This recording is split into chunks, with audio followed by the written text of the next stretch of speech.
एक आदमी बड़ा दुखी हो गया, शादी कर ली, पति पत्नी है, भगवान के पास पहुंचा, जाकर भगवान को प्रणाम किया, भोलेनाथ से बोला कि महादेव कोई मन्नत दे दो। महादेव ने कहा मांग, क्या मन्नत मांगता है? बोले बाबा इतना परेशान हो गया हूं, इतना परेशान हो गया हूं, अब एक ही मन्नत मांगता हूं, मुझे शादीशुदा से कुंवारा कर दो वापिस। भोलेनाथ ने देखा शादीशुदा से फिर से कुंवारा कर दूं वापिस। भोलेनाथ ने कहा निकल यहां से बाहर। अरे बोले बाबा ये कैसी बात है कि आप मुझे बाहर निकाल रहे हो, मेरी मन्नत पूरी करो। भोलेनाथ ने कहा कि मैं मन्नत तो पूरी कर दूंगा, लेकिन पागल है तू, मन्नत नहीं तू जन्नत मांग रहा है, जन्नत में तुझे शादीशुदा को कुंवारा कर दो, ये मन्नत नहीं ये जन्नत की डिमांड हुआ। ध्यान रखना तुम्हारा घर जन्नत बन सकता है, इसमें कोई भी डाउट नहीं है। थोड़ी सी समझदारी अपने अंदर रखिए, समझदारी आ गई तो घर को जन्नत बनने में ज्यादा देर नहीं लगा करती है। ध्यान रखिए। मान्यवर आपसे निवेदन है, बड़ा परिवार था, सुखी था, आज छोटा परिवार है, दुखी है, एक ही बेटा है। अब बोलो भाई साहब प्रवचन में क्यों नहीं आते?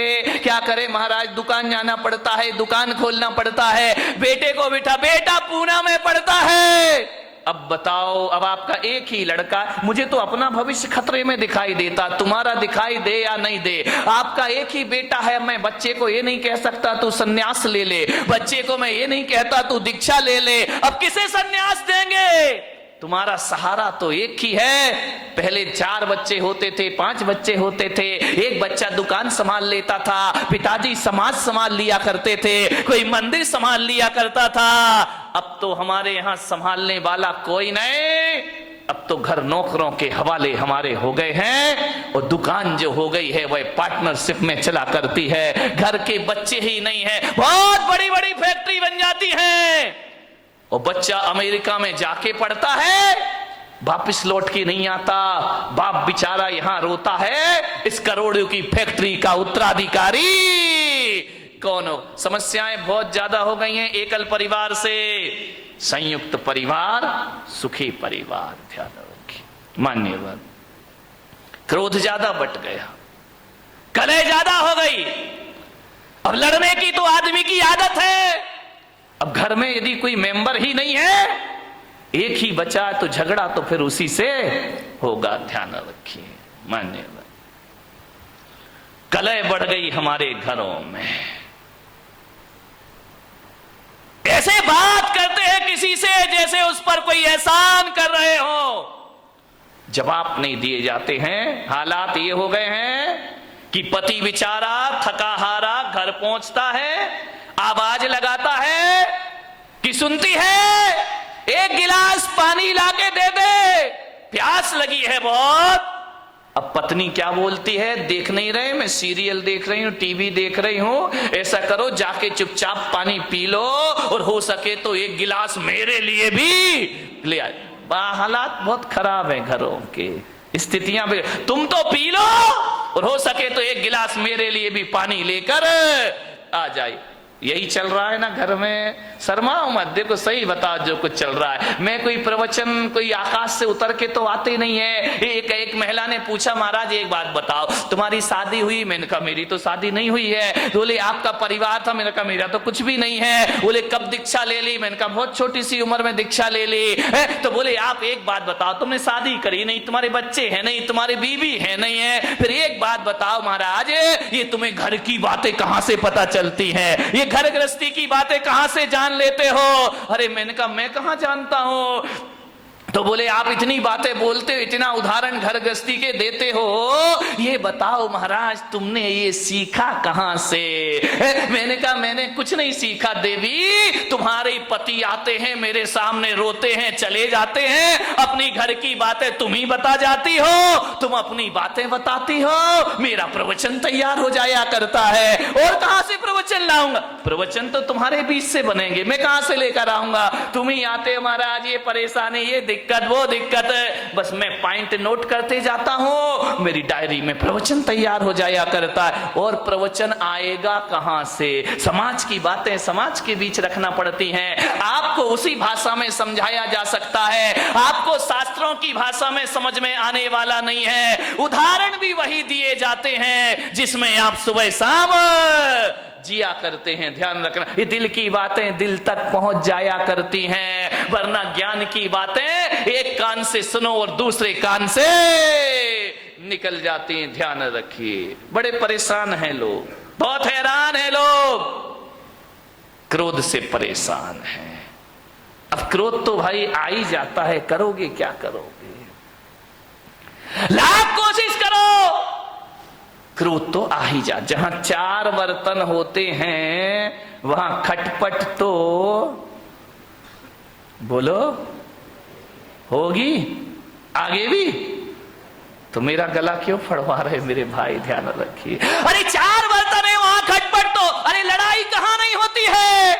ये मत सोचो कि केवल तुम्हारे घर में लड़ाई होती है, लड़ाई तो महापुरुषों के घर में भी हुआ करती है, बड़े बड़े ज्ञानियों के घर में झगड़ा हुआ करते हैं। अब आप भी बताइए, जिन्हें दुनिया महापुरुष बोलती है, आदर्श पुरुष माना करती है, लड़ाइयां तो उनके घरों में भी हुआ करती हैं। अब ये महाभारत बताओ, कोई गरीब घरों की लड़ाई तो थी नहीं, ये महापुरुषों के घरों की लड़ाई थी। महाभारत चल, दो भाई भाई लड़ रहे हैं, वो भी तो एक झगड़ा ही था ना। कौरव और पांडव ये महापुरुष गिने जाते हैं, इनके घरों में भी झगड़ा हुआ करता था। रामायण में सिंहासन को लेकर के झगड़ा हो गया, राम के घर में भी झगड़े होते हैं, दुर्योधन के घर में झगड़े हुआ करते हैं, युधिष्ठिर के घर में झगड़े हुआ करते हैं। झगड़ा कहां नहीं होता मेरे भाई? भरत बाहुबली का ये झगड़ा नहीं तो क्या था? ये भी तो एक झगड़ा था। ये मोक्षगामी लोग, ये सम्यक दृष्टि लोग, यहां इनके घरों में भी झगड़े होते थे, और बड़े आदमियों के घरों में भी झगड़े होते हैं। मुकेश अंबानी, अनिल अंबानी, ये झगड़ा नहीं तो क्या प्रेस्टीज रगड़ा है? विचार करिए, झगड़ा तो इनके घर में अभी। प्रमोद महाजन, प्रवीण महाजन, झगड़े तो इनके भी घर में हुआ करते हैं। ऐसा कोई नहीं है जिसके घर में बारामती के घरों के बारे में मुझे नहीं मालूम है, यहाँ झगड़े हैं या नहीं है। होशियार मत बनो कि हमारे यहाँ झगड़े नहीं है, घर घर की कहानी है, इसलिए तो महिला देखती हैं कहानी घर घर। विचार करी, सास भी कब हुई? नहीं नहीं, वो बहू थी बिचारी, पहले भी बहू थी और आज भी बहू है, वो सास बनने का मौका ही कहां मिला है उसको। ये हालात है हमारे घरों में, लड़ाई है, झगड़े हैं, विवाद है। महापुरुषों के घरों में भी झगड़े होते थे, आपके घर में भी झगड़े होंगे। लेकिन एक बात मेरी आपसे निवेदन है बड़ी विनम्रता के साथ, कि झगड़े तो सब घर में होते हैं, तू मैं हो जाती है, एक दूसरे के अहंकार को चोट पहुंच जाती है।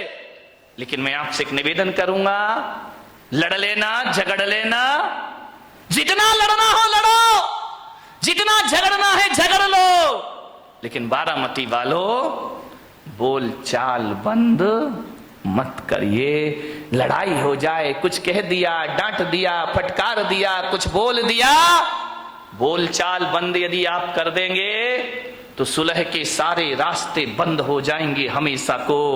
लड़ लीजिए, झगड़ लीजिए, लेकिन शाम होने से पहले बोल चाल जरूर कर लीजिए। तुम्हारा क्रोध तुम्हारे लिए दुखदाई नहीं बन सकता है, तुम्हारा झगड़ा तुम्हारे लिए दुखदाई नहीं बन सकता है। अरे बचपन में भी तो लड़ते थे। आज की जो समस्या है बड़ी सार्वजनिक समस्या है, बड़ा ना सार्वजनिक इसलिए है कि ऐसा नहीं है कि क्रोध मात्र एक जाति धर्म विशेष को आता हो, क्रोध सबको आता है।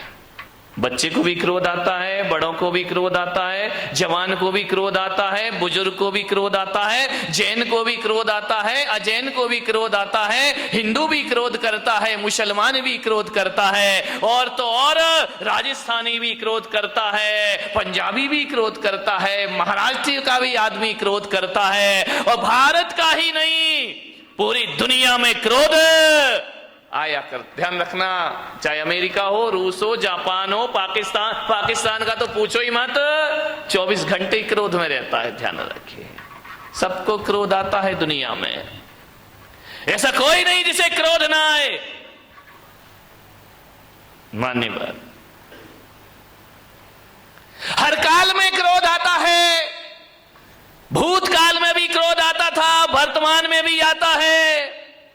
और ज्ञान गंगा महोत्सव को यदि अच्छे से आत्मसात कर लिया तो भूत और भविष्य की तो मैं गारंटी नहीं ले सकता हूं, भूत और वर्तमान की गारंटी नहीं ली जा सकती है, लेकिन इन सूत्रों को जी लिया तो ध्यान रखना, भविष्य में क्रोध पर काबू किया जा सकता है, क्रोध को रोका जा सकता है। क्रोध बहुत बड़ी समस्या है। महिलाओं को आता है, नहीं आता है?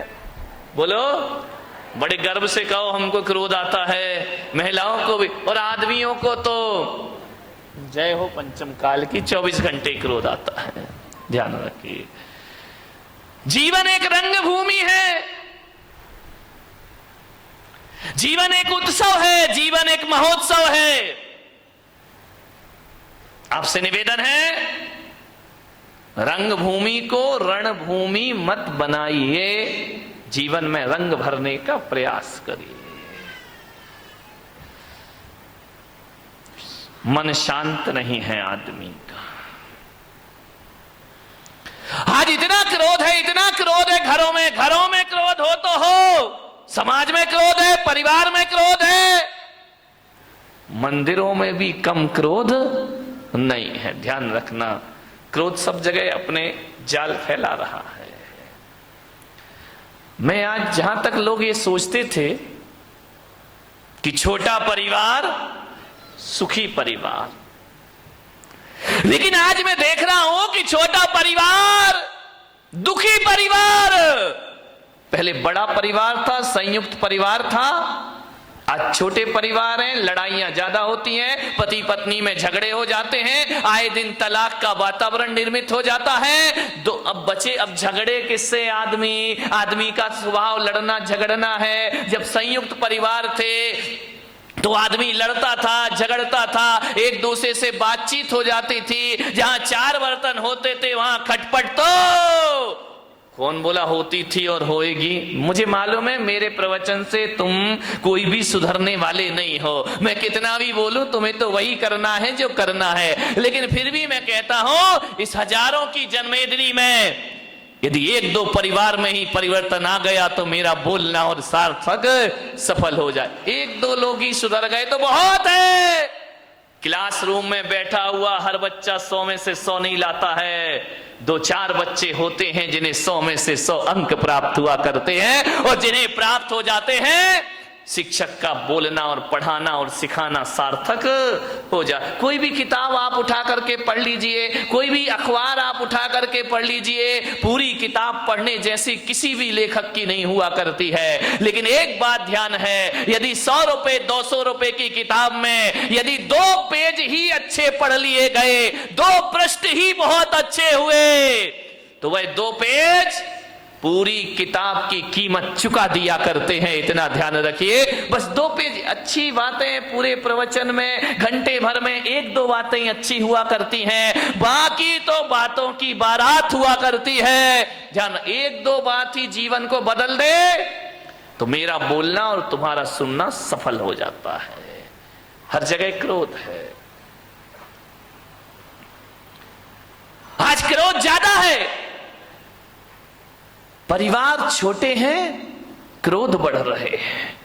पहले क्रोध होता था 10, 15, 20 लोग, 50 लोग एक घर में रहा करते थे। और जब एक घर में रहते थे तो एक को क्रोध आता था, दूसरा संभाल लिया करता था। एक पे गुस्सा निकलता था, दूसरा उसे शांत कर दिया करता था। यदि बुजुर्गों ने किसी को डांट दिया तो मम्मी उसे पुचकार लिया करते थे, मम्मी ने डांट दिया तो चाची पुचकार लिया करते थे, चाची ने डांट दिया बुआ उसे सीने से लगा लिया करते थे। मत रो, चलता है, कोई बात नहीं है। क्रोध बट जाता था। अब तो हम दो और हमारे नहीं, वो दो भी नाम के ही हैं, एक पूना में पढ़ रहा तो एक बंबई में पढ़ रहा है। हम दो और हमारा कोई नहीं है। ध्यान रहे, पति पत्नी रहते हैं। अब गुस्सा कहां निकले मेरे भाई? कौन गुस्सा निकल आया तो संभालेगा कौन? कौन प्यार से हाथ फेरेगा? कौन गले से लगाएगा? अब पति झगड़ता है तो पत्नी का पारा चढ़ जाता है, पत्नी झगड़ती है तो पति का पारा चढ़ जाता है। और कभी कभी जब दोनों के पारे चढ़ जाते हैं तो तलाक की नौबत आ जाती। छोटे परिवारों में क्रोध ज्यादा हो रहा है, ध्यान रखिए। बड़े परिवारों में क्रोध, एक आदमी को यदि गुस्सा आया, दादाजी को गुस्सा आया, पापा जी को गुस्सा आया, तो ये होता था, थोड़ा गुस्सा इस पे निकल जाता था, थोड़ा गुस्सा उस पे निकल जाता था। 50-50 ग्राम क्रोध बट जाया करता था। अब जो क्रोध आता है वो तो पूरे थोक के भाव में क्रोध आता है, पूरा क्रोध एक पर ही बरस जाता है। ध्यान रहे, बड़ी दिक्कतें हो गई हैं।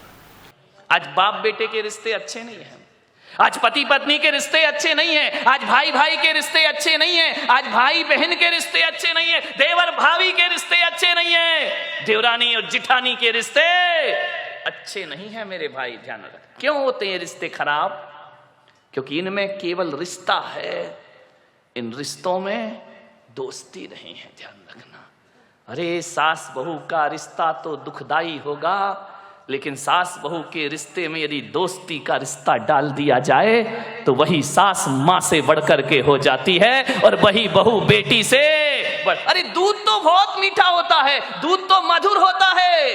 गाय जब दूध देती है तो बड़ा मधुर दूध देती है, लेकिन उसके दूध में यदि थोड़ी सी शक्कर चीनी और डाल दी जाए तो दूध और बढ़ जाया करता है, उसका स्वाद बढ़ जाता है। मैं कहता हूं कि बाप बेटे के रिश्तों में भी दोस्ती होना चाहिए, माँ बहन माँ बेटे के रिश्तों में दोस्ती होना चाहिए, भाई बहन के रिश्तों में दोस्ती होना चाहिए। अब वो जमाना गया कि एक बाप कहे 14 वर्ष को वनवास जाओ तो बेटा चला जाए। गया जमाना। धोखे से भी मत बोल देना, मजाक में भी मत बोल देना, नहीं तो बाप बेटा कहेगा जाओ वृद्धाश्रम, अब इस घर में तुम्हारी कोई जरूरत नहीं। अब वो जमाना गया कि बहू, सास की आवाज हो, बहू का इतना बड़ा घूंघट निकल आए, पानी उठाने में हाथ कांपने लगे। गया जमाना। ध्यान रखना, छोड़ाओ वो गलियां। अब जमाना बदल गया है, ध्यान रखिए। सास बहू में बहुत प्रेम होगा यदि दोस्ती हो जाए, देवरानी जिठानी में बहुत प्रेम होगा यदि दोस्ती हो जाए, और तो और छोड़ो, गुरु और शिष्य में बहुत प्रेम होगा यदि उनके बीच भी दोस्ती का रिश्ता बन जाए, और भी छोड़ो, भक्त और भगवान का रिश्ता ऐसा निराला हो जाएगा यदि बीच में प्रेम और दोस्ती का रिश्ता समाहित हो जाए। मित्र बनो, ध्यान रखना, मित्र बनना एक कला है, मित्र बनना एक बहुत बड़ी तपस्या हुआ करती। जंगल में किसने साथ दिया राम जी का? मित्रों ने साथ दिया। मान्यवर, दोस्त ही साथ देते। एक बार दो रिश्तेदारी दगा कर जाएगी, दोस्ती हमेशा काम आए। मुझे मालूम है ना, एक बाप के साथ बेटा कितनी देर बैठेगा? आधे घंटे, 10 मिनट, 20 मिनट। उसके बाद कहेगा पापा चलूं? समझ में आ रहा? दो भाई आपस में कितनी देर बैठेंगे? वहां औपचारिकताएं हैं, वहां डर लगता है कि बाप के सामने क्या बोलना, बड़े भाई के सामने क्या बोलना। ये रिश्ते उबाऊ हो जाते हैं, उब जाता है आदमी इन रिश्तों से। ज्यादा देर बैठना, लोग कहते हैं कि हमारे साथ हमारे बच्चे बैठना नहीं चाहते हैं। तुम्हारे अंदर दोस्ती का रिश्ता ही नहीं है तो बैठना क्यों चाहेंगे मेरे भाई? तुम्हारे अंदर तो वही है छोटे बड़े का रिश्ता, हम बड़े तुम छोटे, हमारा सम्मान। औपचारिकताएं, फॉर्मेलिटी, ये रिश्ते आनंद नहीं दे सकते जीवन को। ध्यान रखें। दोस्ती, एक दोस्त के साथ पूरा दिन गुजार लो, कहते हैं दिन पता ही नहीं चलता कैसे गुजर गया। और रिश्तेदारों के साथ घंटे 2 घंटे, पहले दिन का पाहुना, तीसरे दिन का पई, और तीसरे दिन जो रहे पाहुना सोई बेशरम। रिश्तेदारों के यहाँ जाओगे, एक दिन बड़ा स्वागत होगा, दूसरे दिन थोड़ा कम स्वागत होगा, तीसरे दिन और कम होगा, वहीं रहने लगोगे। लोग कहेंगे अतिथि कब? हाँ बोल दो कब जाओगे। ध्यान रखिए, मान्य सोचना है। दोस्ती में तो जिंदगी भी गुजार दो तो पता नहीं चला करती है। लोग कहते हैं कि अब वफादार दोस्त नहीं मिलते हैं। कहां ढूंढने जाओगे वफादार दोस्त? कहीं नहीं मिलेंगे मेरे भाई। मैं पुलक सागर तुमको एक सलाह देता हूं, ईमानदार और वफादार दोस्तों की तलाश मत करो। हिंदुस्तान में घूमते रहोगे तो भी वफादार दोस्त नहीं मिलेगा, फिर ये जिंदगी कैसे चलेगी? तो वफादार दोस्त मत तलाशो। मैं तो कहता हूं आपसे, वफादार दोस्त बनने की तैयारियां कर लो। हजारों वफादार तुम्हारे साथ होंगे। आप वफादार दोस्त तलाशते हो और बेवफा की जिंदगी जीते हो। नहीं, खुद ईमानदार बन जाओ, खुद वफादार बन जाओ, हजारों वफादार तुमको अपने आप प्राप्त हो जाएंगे। ध्यान रखना, एक अच्छा दोस्त जीवन के लिए बहुत बड़ी हमारी ताकत बनता है। एक ही पर्याप्त है, ज्यादा की जरूरत नहीं है। एक ही दोस्त हो, लेकिन अच्छा हो। खुशियां तो हमारे जीवन में होती हैं, लेकिन दोस्त ऐसा होता है जो हमारी खुशियों को दुगना कर देता है, चौगुना कर दिया करता है। आपको कोई खुशी मिलती है, आप बताओ सबसे पहले आप किससे शेयर करते हैं? दोस्त से शेयर करते हैं। मेरे इतने नंबर आए, मैं इतने अंकों में पास हो गया, मैंने ये कर लिया, मैंने वो कर लिया। हर बात दोस्तों से की जाती है, क्योंकि हमें लगता है कि हमारा दोस्त हमारी तरक्की से जलने वाले नहीं है, लेकिन रिश्तेदार तो हमारी तरक्की से जला करते हैं। रिश्ते नाते वाले तो हमारी ऊंचाइयों से जला करते हैं। दोस्त ऐसा होता है जो हमारी खुशी में हमसे, एक आईने को देखना। दोस्त कैसे होना चाहिए? दर्पण की तरह है।